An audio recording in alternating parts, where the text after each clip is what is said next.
यह कहानी एक खुशहाल परिवार की है जिसमें एक बेटी गीता की शादी कुछ समय पहले ही हुई थी। गीता की शादी एक अच्छे परिवार में हुई थी और वह अपने ससुराल में खुशी जीवन बिता रही थी।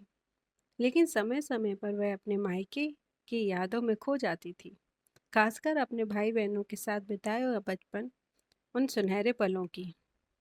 एक दिन गीता को अपने मायके से फोन आता है। उसकी माँ उसे बताती है कि कुछ दिनों के लिए घर आ जाओ, तुमसे मिलने की बहुत इच्छा हो रही है। गीता भी अपने मायके जाने के लिए उत्साहित हो जाती है, लेकिन उसे अपने ससुराल की जिम्मेदारी की चिंता होती है। फिर भी उसके पति और सास ससुर उसे समझाते हैं कि कुछ दिनों के लिए मायके जाकर वहां आराम कर सकती हो। गीता खुश होकर मायके जाने की तैयारी करती है। मायके पहुंचते ही गीता को अपने बचपन की सारी यादें ताजा हो जाती हैं। घर का हर कोना, हर चीज उसे पुराने दिनों की याद दिलाती है। उसकी माँ उसे देखकर बहुत खुश होती है और उसकी पसंद के खाने बनाती है। गीता का छोटा भाई भी उससे मिलने आता है और दोनों एक दूसरे के साथ ढेर सारी बातें करते हैं, पुराने किस्से याद करते हैं और खूब हंस मजाक करते हैं। गीता का मायका अब भी वैसा ही था, पर कुछ चीजें बदल गई थी। उसके छोटे भाई की शादी की बात चल रही थी और उसकी माँ थोड़ी कमजोर हो गई थी। गीता को एहसास हुआ कि अब उसे अपने मायके में सिर्फ एक बेटी की तरह नहीं, बल्कि एक जिम्मेदार बहन और बेटी की तरह भी सोचना होगा।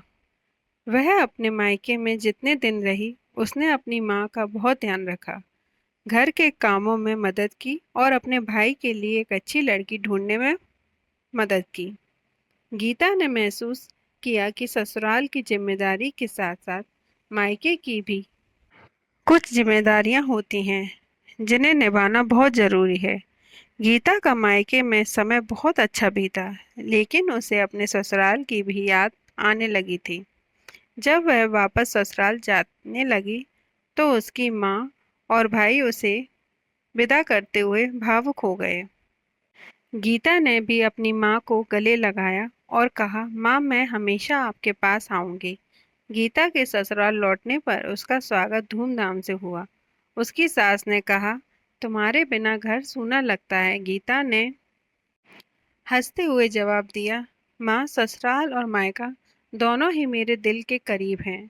इस प्रकार गीता ने अपनी जिम्मेदारी को समझते हुए दोनों परिवार के बीच संतुलन बनाकर रखा और अपनी नंद के रूप में मायके आने की परंपरा को न केवल निभाया, बल्कि उसे नई दिशा भी दी।